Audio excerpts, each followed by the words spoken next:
தேவனுக்காக ரொம்ப ஓடும்பொழுது நமக்கு கிடைக்கிற 2 நெகட்டிவான அனுபவம் என்ன தெரியுமா?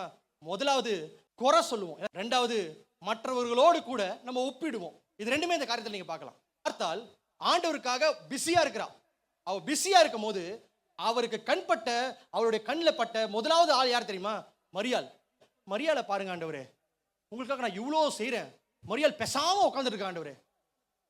You will start complaining. அடுத்தது என்ன தெரியுமா? அவளோடு கூட ஒப்பிடுறா. அவளை, நான் உங்களுக்காக இவ்வளோ செய்கிறேனே, இவளை பாருங்க பேசாம உட்காந்துட்டு இருக்கிறாள், கொஞ்சமாவது வந்து ஹெல்ப் பண்ண சொல்லுங்க அப்படின்னு சொல்லிட்டு. 2 திங்ஸ். ஒன்று கம்ப்ளைனு, இன்னொன்று கம்பேர்.